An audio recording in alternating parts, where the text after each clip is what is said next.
out to everybody in the live. How y'all doing? How y'all feeling? How y'all moving? I just came out the shower. Just finished praying. I feel good. But let's see. What's up, Ansel? What's up, Nubia, Keisha, cousins? Alright, so today's topic is gonna be short, sweet, and simple. And it's gonna be 15 minutes. Babe, put the timer.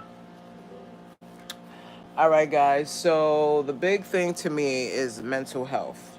A lot of us out here, especially as black folks, white people do it too, but um there's a lot of us walking around here with mental illness. Peace and blessings, peace and love. Queen Alchemy, how are you? There's a lot of us here walking around with mental illness, and I'm not trying to diagnose anybody. Great rising family. How are you? How are you? I'm not trying to talk about people or anything. This is not pertaining anybody specific. This is pertaining me. Anytime I come on here and I talk about stuff, I'm talking about, oh shit. I talk about stuff because I'm talking about myself and I'm talking about my experiences, right? And my experiences is through life. I wasn't accepting accountability. I wasn't accepting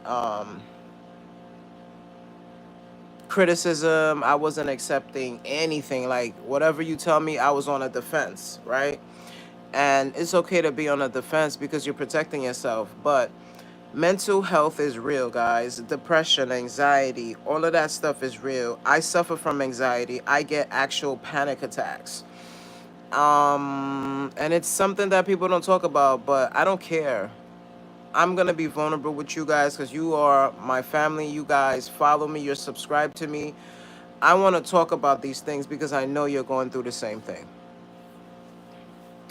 Life be lifing, whether it's deaths, whether it's financial, whether it's just mental health. And mental health is one of the things that we all suffer from, all of us. I don't care if somebody say, I'm not depressed, I'm good. No, you are. You're depressed because you're depressed. You feel me? You're depressed because you're depressed. Um, Now, so what I'm saying is, uh-huh. Mm,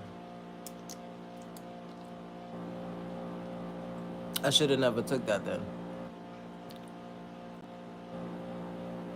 Go check it out. But yeah, a lot of y'all depressed because of life. Life be lifing. One day I was on Instagram and one of my boys, his name is Vigilant Vegan. He's a what is he? He's an activist. He's a vegan activist. He's one of those people that will stand there and fight for the chickens, the turkeys, and all that, right? So he's like a big guy in the vegan community. And he was talking about depression and he just was like crying and he was going in. And I was like, and I'm looking at him and I'm saying to myself, he sounds like me. And I was like, I am depressed. And I didn't want to admit it for a very long time. This was years ago. And I wrote him and I said to him, thank you, bro, for sharing that. Because in the world, we don't take care of our men. We don't. We get up every day to make sure we go to work, to make sure we do this, to make sure we do that. But nobody really takes care of us. And in the sense of, are you taking care of your son? Are you taking care of your brother? Are you taking care of your father? Are you taking care of your grandfather? This world revolves around, our sisters, and I get it. But men, we have the highest rate of depression and anxiety. Because if a man starts to cry, he a pussy, right? And if a man doesn't do something, he ain't a man, right? So these are things that I suffered from for many years until I started to see other men. I had a conversation yesterday with a brother and he was like, yeah, when I was a little kid, they used to call me a pussy because I used to cry every minute. So I'm looking at him like, I ain't cry because my mother is no joke. You cry, my mom will, Alshita! Pukisawa pesa, like in Creole, like go sit down. What's like, and it wasn't to like my mom. Like I was like, why she's like that? Oh my gosh, she's so mean. But it was her father. He was this very dominant force. He didn't, this man, he would just look at you and you felt like like you was getting beat, right? He died. He died last year. I didn't like him. I didn't really like him. He was just not like everybody had that typical grandfather that you run to and you love and he gives you dollars. This man was just mean. I remember the ice cream truck passing by and I'm like, Grandpa, can I get $1? And he would just look at me, take your big ass and go find something to do. Like, this man he never did anything for me. So I hated him. But I'm going to show you the power of connection.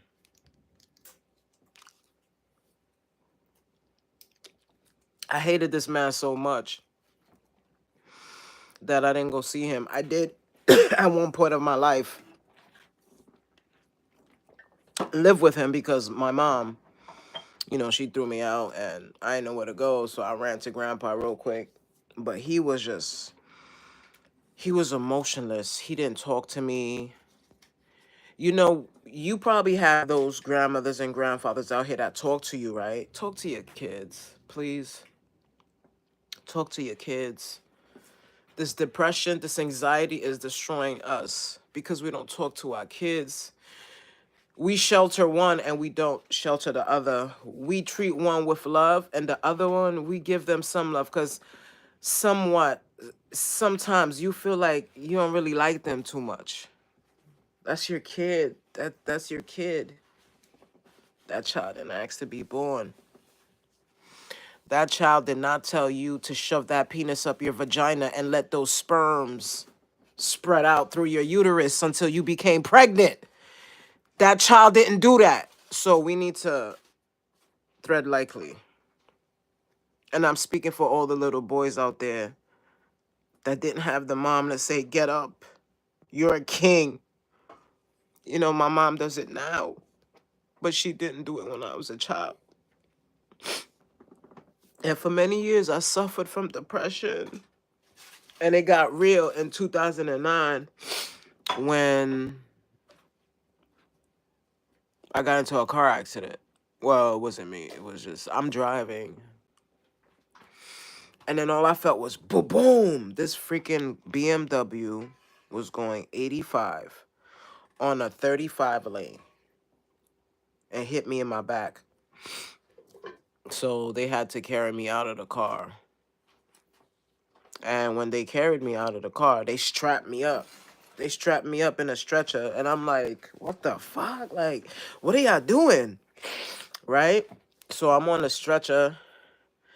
And I'm like, if y'all don't take me off of this stretcher, I'm beating the shit out of both of y'all. Because it's the EMT. And I was just mad.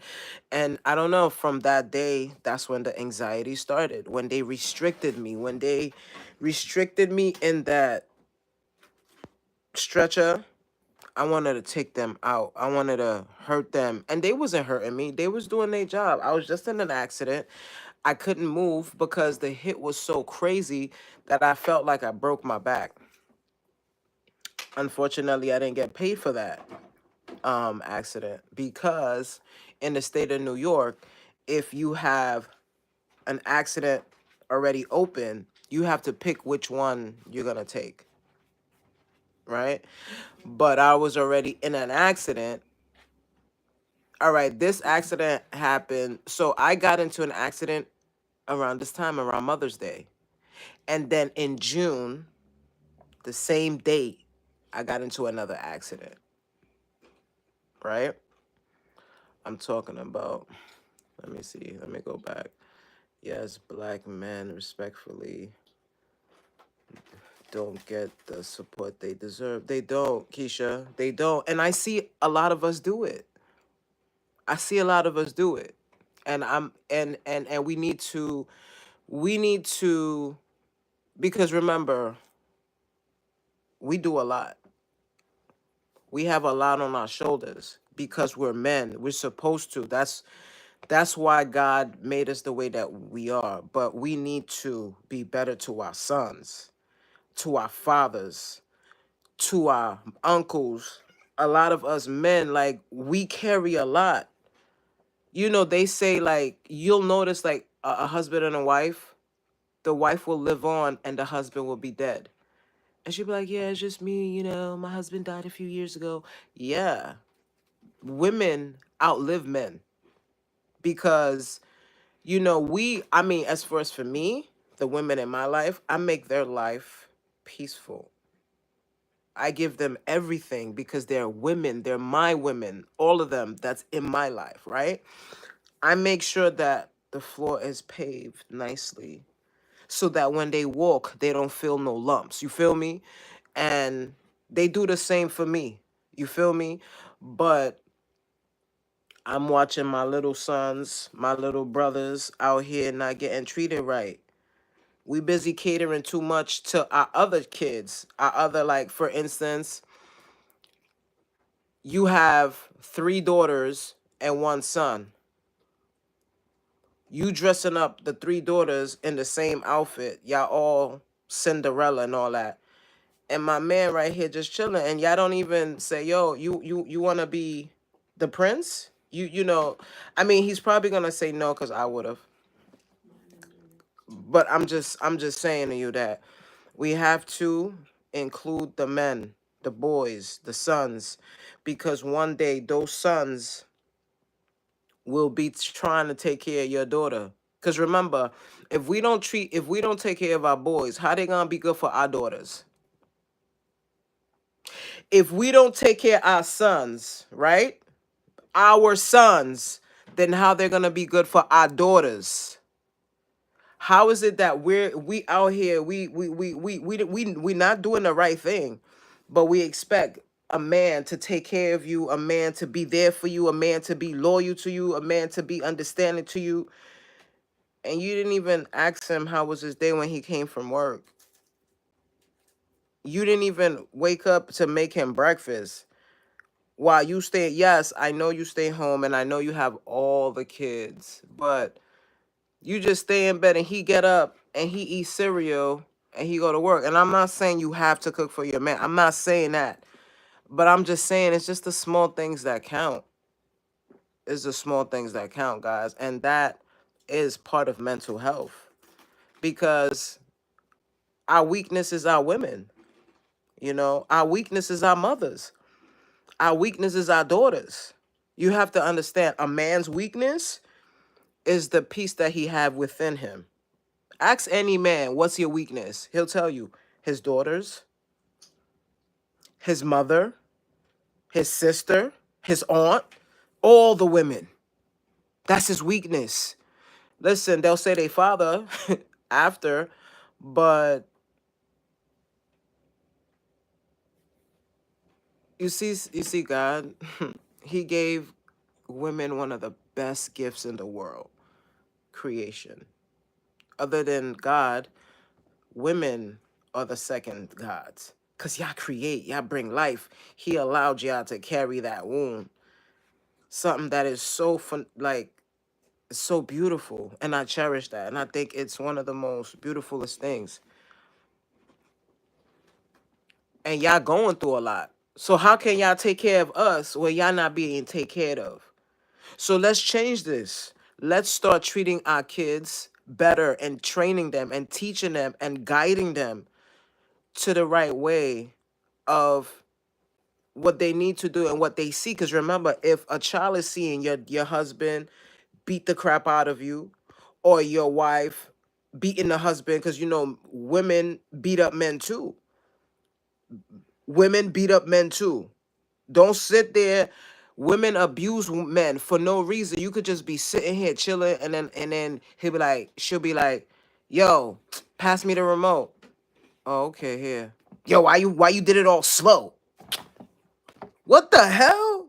You know, these are things and then the man sitting there, he chilling, and then you just like, And there's girls that I know that do that. They be like, yeah, I had to do that real quick, because after he give me some mean. Are you serious? Stuff like that, we don't like it, right? We do it just to break you in, but stop doing that. All right? The time is up. I love y'all. Check in with your therapist. Mental health is real, especially with us brothers. Um, if you have a father, ask him how he was doing today. What did he have for breakfast? What's his favorite color? What do he like to do? Take him out to get his nails done, his feet done. You know what I'm saying? And don't buy him a tie. We don't like ties all the time. All right. I'll see y'all later. Thank you, everybody, for coming. But my 15 minutes is up. Peace.